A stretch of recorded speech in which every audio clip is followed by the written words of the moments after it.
In the quiet town of Villisca, Iowa, on a warm summer night in 1912, a series of brutal murders took place that would shock the nation and leave a haunting legacy that persists to this day. The Villisca Ax Murders, as they came to be known, resulted in the deaths of 8 people, including 6 children, all savagely bludgeoned to death with an axe. The crime, as horrifying as it was, remains unsolved more than a century later, shrouded in mystery and speculation. The murders took place in the Moore family home, a modest but well-kept house in a small, close-knit community. The victims: Josiah Moore, his wife Sarah, their 4 children, Herman, Catherine, Boyd, and Paul, and 2 young friends of the family, Lena and Ina Stillinger, were all discovered dead in their beds the morning after the crime. The sheer brutality of the murders, coupled with the fact that no one was ever brought to justice, has kept the case alive in public consciousness, spawning countless theories, books, and even paranormal investigations. In this podcast, we will take you back to that fateful night in June 1912, exploring the details of the crime, the subsequent investigation, and the many suspects who were considered over the years. We will also delve into the lasting impact of the Villisca Ax Murders, examining how this tragic event has continued to captivate the public imagination.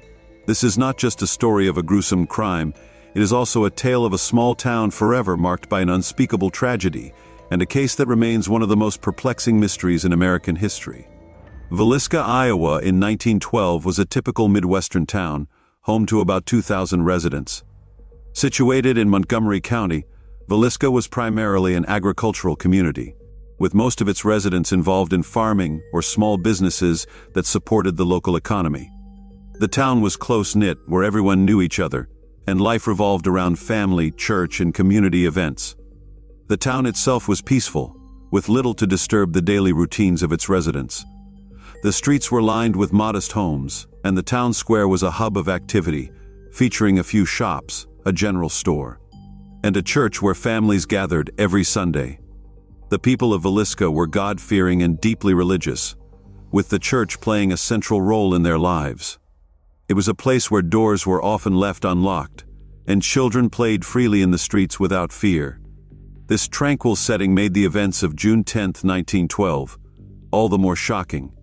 The idea that such a brutal crime could occur in a town like Villisca was unimaginable to its residents.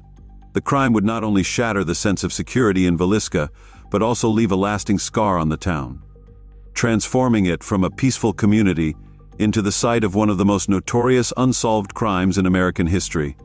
At the center of this tragedy was the Moore family, who were well-known and respected members of the Villisca community. Josiah Joe Moore, the patriarch of the family, was a successful businessman who ran a local hardware store. Born in 1868, Joe was known for his strong work ethic and his commitment to his family. He was also an active member of the community, participating in various civic and religious activities. Sarah Montgomery Moore, Joe's wife, was born in 1873 and was equally respected in the community. She was a devoted mother to their 4 children: Herman, 11, Catherine, 10, Boyd, 7, and Paul, 5, and was known for her kindness and involvement in the local Presbyterian church. The Moore children were well-liked and attended school in Villisca, where they were known to be bright and well-behaved. On the evening of June 9, 1912, the Moore family attended a Children's Day program at their church, where Sarah had been a key organizer. The program was a celebration of the children in the congregation, featuring performances, songs, and prayers. The Moore children participated in the event, which was a highlight of the church's calendar. After the program ended around 9:30 p.m., the Moores, along with 2 young girls who were friends of their daughter Catherine, Lena, 12, and Ina Stillinger, 8, walked back to the Moore home, unaware that this night would be their last. The events of the night of June 9, 1912, leading into the early hours of June 10, remain shrouded in mystery. What is known, however, is that sometime after midnight, an intruder, or intruders, entered the Moore home and carried out one of the most brutal mass murders in American history. The next morning, the Moores' neighbor, Mary Peckham, noticed that the house was unusually quiet. The Moores were typically early risers, and it was strange that there was no sign of activity. Concerned, Peckham knocked on the door but received no answer. She tried to open the door, but it was locked from the inside.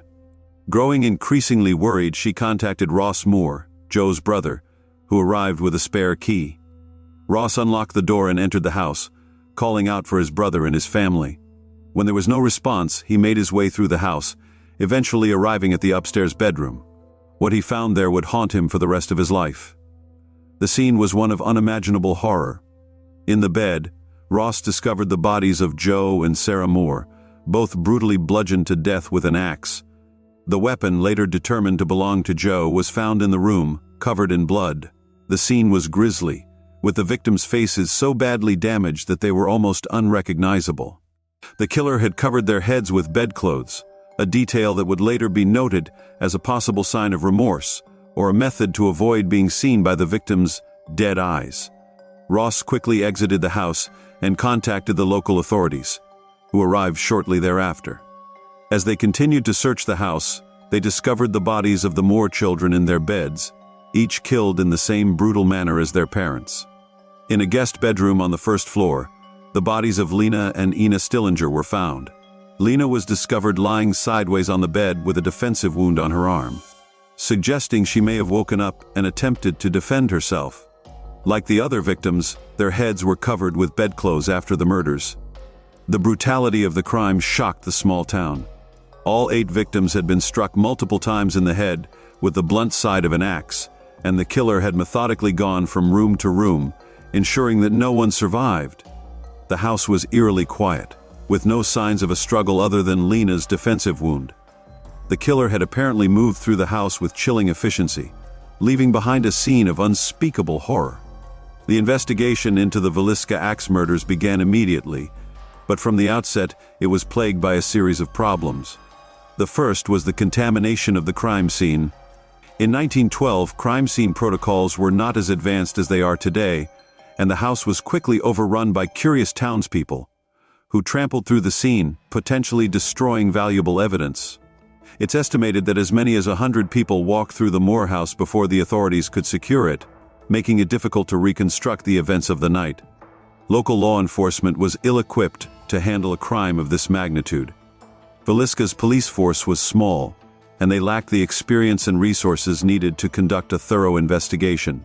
The case quickly attracted the attention of state officials, and the Iowa Bureau of Criminal Investigation was brought in to assist. However, the investigation was hampered by a lack of forensic techniques and the absence of a centralized police force that could coordinate the investigation across jurisdictions. One of the first steps taken by investigators was to try to determine the time of death. Based on the state of the bodies and the level of rigor mortis, it was estimated that the murders had occurred sometime between midnight and 5:00 a.m. However, without modern forensic techniques, this estimate was imprecise, and it did little to narrow down the time frame. The investigation also revealed several puzzling details about the crime. For instance, the killer had covered all the mirrors in the house with cloth, a strange and unexplained detail that led to speculation about the killer's mental state. Additionally, a slab of bacon was found leaning against the wall in one of the rooms, wrapped in a dish towel, which some theorized might have been used as a silencer or perhaps had some symbolic meaning. There was also a bowl of bloody water in the kitchen, suggesting the killer had washed their hands before leaving the house. As investigators delved deeper into the crime scene, they began to see that the killer had taken meticulous steps to avoid detection. The presence of the covered mirrors, for example, puzzled authorities. In some cultures and traditions, covering mirrors after a death is a practice meant to prevent the deceased's spirit from becoming trapped in the glass. This led to speculation that the murderer might have been following some obscure ritual or was mentally disturbed. Others suggested that the mirrors were covered simply to prevent the killer from having to see their reflection while committing such a heinous act. The axe, which was left at the scene, had been wiped clean but not entirely. This suggested that the killer was methodical but possibly rushed or disturbed. Another perplexing clue was that all the victims were struck repeatedly, far beyond what was necessary to kill them. The ferocity of the blows indicated a level of rage or madness that added another layer of mystery to the case. Yet despite this frenzy, the killer had taken the time to cover the victims' faces, perhaps indicating a mix of remorse and rage. Investigators also noted that the doors were locked when the bodies were discovered, which meant that the killer had locked the house from the inside and exited through a window or had a key. This raised the possibility that the killer was someone familiar with the Moors, or had observed their home closely enough to know how to secure it from the outside. News of the murders spread rapidly through Villisca, and soon the entire town was gripped by fear. How could such a brutal crime have occurred in their peaceful community, and who could have committed such an atrocity? The murders shattered the sense of security in Villisca, and for weeks afterward, the town was on edge. Residents began locking their doors and windows at night, something that had been almost unheard of before the murders. Rumors and suspicions ran rampant, with everyone from out-of-towners to local residents falling under suspicion. The small-town media coverage quickly spread to state and then national outlets, turning the Villisca Ax murders into a sensation. Journalists from across the country descended upon the town, eager to report on the gruesome crime and the mysterious circumstances surrounding it. The media attention only fueled the fear and paranoia already gripping Villisca. The town's residents, once friendly and trusting, began to suspect one another, as the possibility that the killer was still among them loomed large. As the investigation continued, authorities focused on finding anyone who might have had a motive to commit the crime. But in a town like Villisca, where the Moore family was well-liked and respected, finding a suspect proved difficult. No one could imagine who would want to harm the Moores, let alone their innocent children and the Stillinger girls who were just visiting for the night. One of the first suspects in the case was Iowa State Senator Frank F. Jones, a prominent and influential figure in Villisca. Jones had once employed Josiah Moore at his farm equipment store, but Moore had left to start his own business. The departure was not amicable, and it was rumored that there was bad blood between the two men, especially after Moore allegedly lured away a key account, John Deere, from Jones's business. The rivalry between Jones and Moore was well known in the community, and many speculated that it could have provided a motive for murder. However, despite these rumors, there was little concrete evidence to connect Jones to the crime. Additionally, it seemed unlikely that a man of Jones's standing would personally commit such a brutal act, leading some to speculate that if Jones were involved, he may have hired someone to carry out the murders on his behalf. Adding to the suspicion was the fact that Jones was known to be a man of considerable influence and resources, which could have been used to cover up his involvement. However, without solid evidence, these theories remained just that, speculations without proof.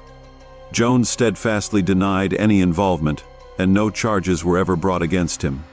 Following the suspicion that Frank Jones might have hired someone to commit the murders, attention turned to William Blackie Mansfield, a suspected serial killer with a violent past. Mansfield had previously been suspected of similar axe murders in Kansas, Illinois, and Colorado, which bore striking similarities to the Villisca case. Mansfield was a prime suspect, particularly because the murders he was associated with all involved entire families being killed in their sleep, often with an axe. These cases also shared other eerie similarities with the Villisca murders, such as the covering of mirrors and the use of an axe found at the crime scene.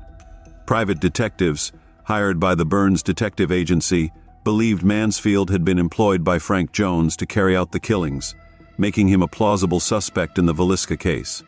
However, despite the circumstantial evidence and the pattern of crimes, Mansfield had an alibi for the night of the Villisca murders.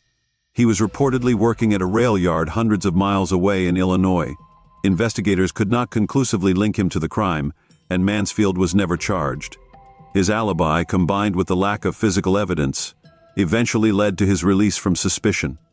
Another key suspect in the Villisca Ax murders was Reverend George Kelly, a traveling preacher with a troubled past. Kelly was a peculiar figure, small, eccentric, and known to have mental health issues. He had a history of sexual deviancy and had been accused of peeping into windows and making lewd comments to young women. Kelly had been in Villisca on the night of the murders, attending the same Children's Day service as the Moore family. This placed him in the town at the time of the crime, making him a person of interest. Kelly left Villisca early the next morning, which further aroused suspicion. In 1917, 5 years after the murders, Kelly was arrested and charged with the Villisca Ax murders. What made Kelly a particularly compelling suspect was his confession. After hours of intense interrogation, Kelly confessed to the murders, claiming that he had heard voices telling him to slay and slay utterly. However, his confession was inconsistent, and filled with details that did not match the evidence found at the crime scene. Kelly's confession was later retracted, and his mental instability cast doubt on the validity of his statements. Despite this, he was brought to trial for the murders. The first trial ended in a hung jury, and the second trial resulted in an acquittal. Kelly's confession, along with his erratic behavior, made him a strong suspect in the eyes of many, but without concrete evidence, the jury could not convict him. Kelly's involvement in the Villisca Ax murders remains a topic of debate. Some believe he was indeed the killer, driven by his delusions and mental illness. Others argue that his confession was coerced, and that he was simply a convenient scapegoat. To this day, Reverend George Kelly remains one of the most controversial figures in the case. Over the years, several other suspects have been suggested, each with varying degrees of plausibility.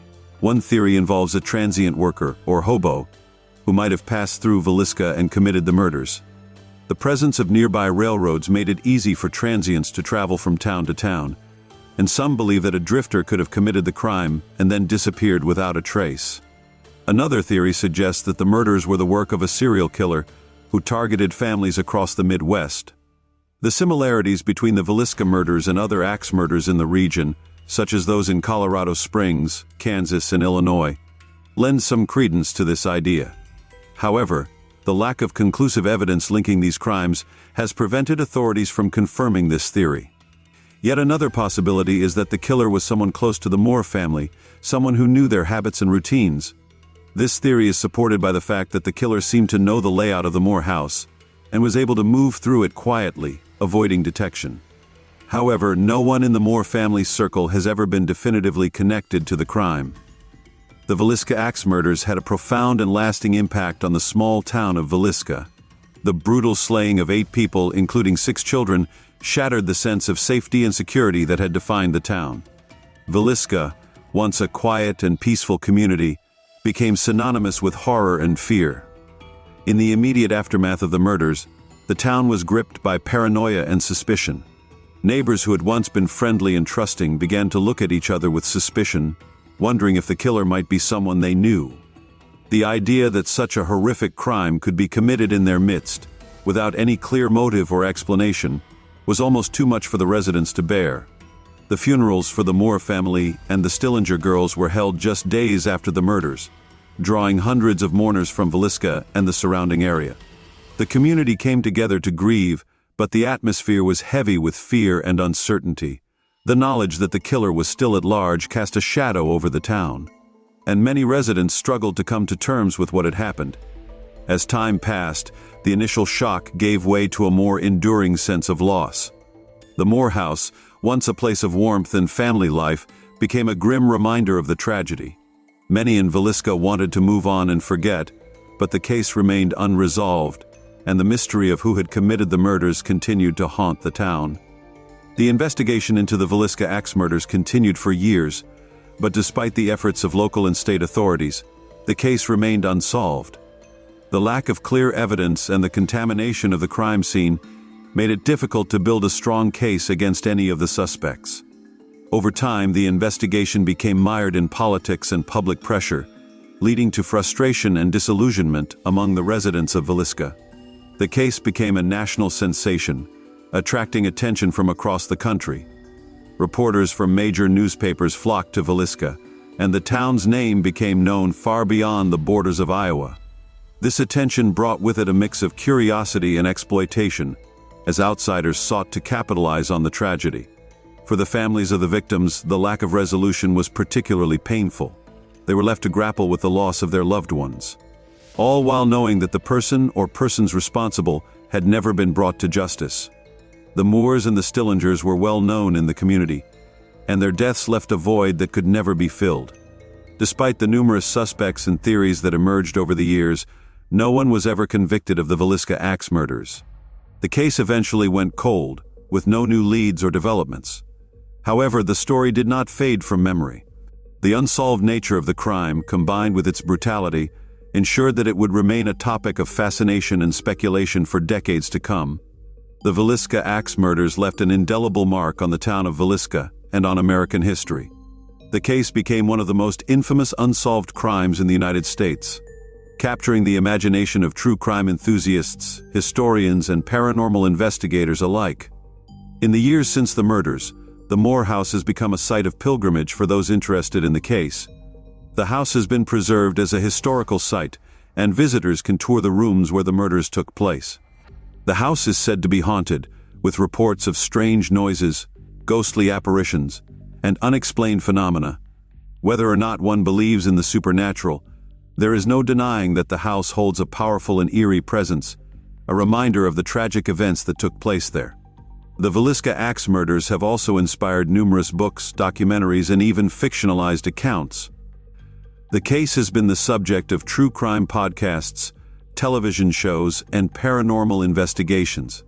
The enduring mystery of who committed the murders continues to captivate audiences, making it a staple of American true crime lore. In addition to its place in popular culture, the Villisca Ax Murders also serve as a reminder of the fragility of life and the darkness that can lurk beneath the surface of even the most peaceful communities. The case highlights the challenges faced by law enforcement in the early 20th century, particularly in dealing with violent crimes and the limitations of forensic science at the time. The legacy of the Villisca Ax Murders is one of tragedy, mystery, and an enduring search for answers. It is a case that remains unsolved, a puzzle that has defied explanation for over a century. As long as the questions surrounding the murders persist, the story of Villisca will continue to be told, a haunting reminder of a night when a small town in Iowa became the scene of an unfathomable crime. One of the most enduring theories about the Villisca Ax Murders is that they were the work of a serial killer who targeted families in the Midwest during the early 20th century. This theory is supported by the similarities between the Villisca case and other axe murders that occurred in the region around the same time.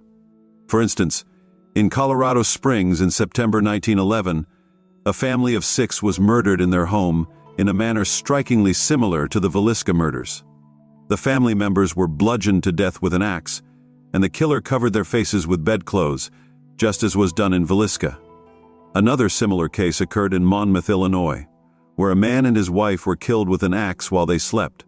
These cases, along with several others in the Midwest, shared enough common features to suggest that they could have been committed by the same person. However, despite these similarities, there is no conclusive evidence linking the Villisca murders to these other cases. The idea of a traveling serial killer, while plausible, remains speculative. Some investigators believe that the similarities between the cases could be coincidental, or that the crimes may have been committed by copycats. Without definitive proof, the theory of a serial killer remains one of the many possibilities in the unsolved mystery. Another theory suggests that the Villisca murders were an act of revenge, possibly motivated by a personal vendetta against Josiah Moore. As mentioned earlier, Josiah had made enemies in his business dealings, particularly with Frank Jones, his former employer. The idea that Jones might have hired someone to kill the Moore family out of jealousy or revenge has been widely discussed. Supporters of this theory point to the fact that the killer seemed to have a specific target in mind, Josiah Moore. The brutal nature of Josiah's injuries, with more blows inflicted on him than on any other victim, suggests a level of personal animosity. Additionally, the fact that the other victims were killed in a similar manner could indicate that they were simply collateral damage in an attack aimed primarily at Josiah. However, the revenge motive theory has its flaws. If the murders were motivated by revenge against Josiah, why kill the entire family, including the children and the Stillinger girls? The indiscriminate nature of the killings does not entirely fit with the idea of a targeted act of vengeance. Furthermore, without concrete evidence linking Frank Jones or any other suspect to the crime, the revenge motive remains speculative. Some theories focus on the idea that the Villisca Ax murders were committed by someone experiencing a psychotic break or severe mental illness. The sheer brutality of the crime, coupled with the strange details like the covered mirrors and the slab of bacon, suggests that the killer may have been in an altered state of mind. Reverend George Kelly, with his history of mental illness and erratic behavior, is often cited as a possible example of this theory.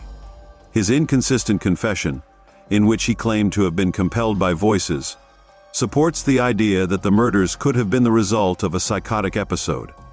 Alternatively, the killer may have been someone who was otherwise functional but experienced a temporary break from reality. This could explain the methodical nature of the crime, followed by the bizarre details left at the scene.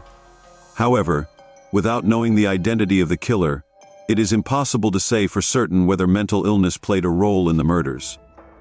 Finally, there is the possibility that the Villisca Ax murders were a random act of violence committed by a drifter or someone passing through the town. This theory suggests that the killer may have chosen the Moore family at random, possibly because the house was easily accessible or simply because the opportunity presented itself. The randomness of the crime would explain the lack of a clear motive and the fact that the Moores were a well-liked family with no known enemies.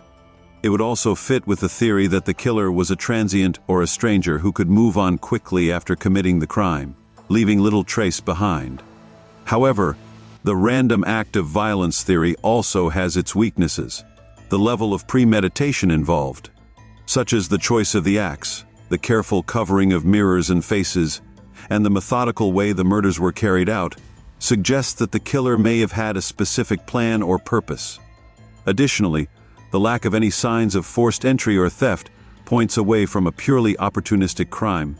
More than a century has passed since the Villisca Ax murders, yet the case remains one of the most chilling and perplexing unsolved crimes in American history. The brutal slaying of 8 innocent people in their beds, the lack of a clear motive, and the absence of definitive evidence have ensured that the mystery endures. Capturing the imagination of true crime enthusiasts and historians alike, the case raises more questions than answers. Who could have committed such a heinous crime, and why? Was it a personal vendetta, the work of a madman, or the act of a random stranger passing through town? Despite the many theories and suspects that have been considered over the years, the true identity of the Villisca Ax murderer remains unknown. The impact of the murders on the town of Villisca cannot be overstated. What was once a peaceful, close-knit community was forever changed by the events of June 1912. The fear and suspicion that followed the murders lingered for years, and even today, the town is haunted by its dark past. The Moore House, now preserved as a historical site, stands as a silent witness to the tragedy, drawing visitors who are eager to learn more about the case or perhaps experience the paranormal activity said to occur there. The Villisca Ax murders also serve as a reminder of the limitations of early 20th century law enforcement. The lack of forensic technology, combined with the contamination of the crime scene, made it difficult for investigators to solve the case. While modern techniques might have provided more clues, we can only speculate about what might have been uncovered had the crime occurred today. In the end, the Villisca Ax murders remain an unsolved mystery, a dark chapter in American history that continues to fascinate and horrify. As long as the questions surrounding the case remain unanswered, it will continue to be a subject of study, speculation, and storytelling. The story of the Villisca Ax murders is not just about the gruesome crime itself, but also about the impact it had on a community and the ways in which it has resonated through the years. It is a tale of tragedy, fear, and the enduring human desire to seek justice and make sense of the senseless. As we reflect on the events of that fateful night, we are reminded of the fragility of life and the darkness that can sometimes intrude upon even the most peaceful of places. The Villisca Ax murders may never be solved, but the memory of what happened in that small Iowa town will continue to live on, a haunting reminder of a crime that shook a nation and a mystery that refuses to be forgotten.